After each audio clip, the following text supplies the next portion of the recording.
यह कहानी एक ऐसे मोड़ से शुरू होती है जहां सब कुछ सामान्य लग रहा था, लेकिन अंदर ही अंदर कुछ ऐसा पक रहा था जो किसी ने सोचा भी नहीं था।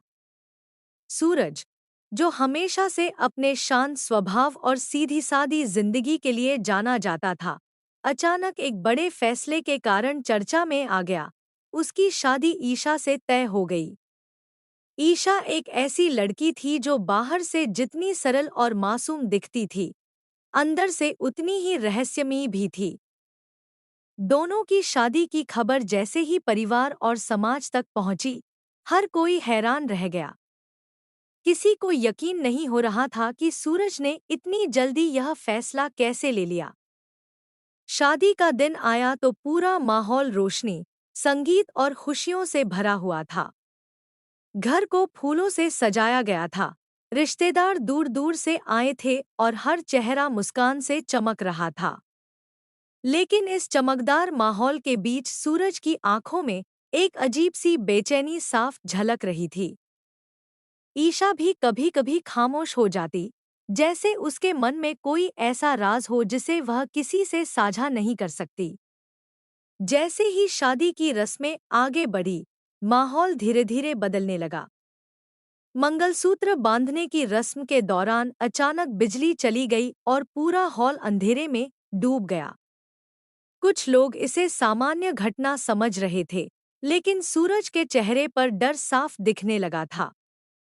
उसे ऐसा लग रहा था जैसे यह अंधेरा सिर्फ बाहर नहीं, बल्कि उसकी जिंदगी के अंदर भी फैलता जा रहा हो। कुछ ही मिनटों बाद जब रोशनी वापस आई, तो एक अजीब सन्नाटा छा गया। ईशा की आंखों में अब पहले वाली मासूमियत नहीं थी, बल्कि एक गहरी गंभीरता थी। उसने सूरज की तरफ देखा और हल्की आवाज में कहा, अब देर हो चुकी है।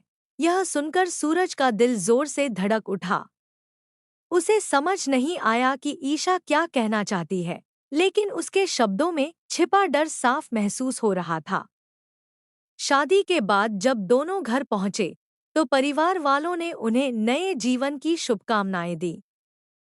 लेकिन जैसे ही रात गहरी हुई, असली कहानी शुरू होने लगी। सूरज को घर के पुराने कमरे में एक बंद दरवाजा दिखाई दिया, जिसे पहले कभी किसी ने नहीं खोला था। उसने जब ईशा से इसके बारे में पूछा, तो वह अचानक चुप हो गई। उसकी खामोशी खुद एक बड़ा संकेत थी कि कुछ बहुत गंभीर छिपा हुआ है। रात के लगभग 2 बजे सूरज को घर के अंदर कुछ अजीब आवाजें सुनाई दी। ऐसा लग रहा था जैसे कोई धीरे धीरे चल रहा हो या किसी पुरानी चीज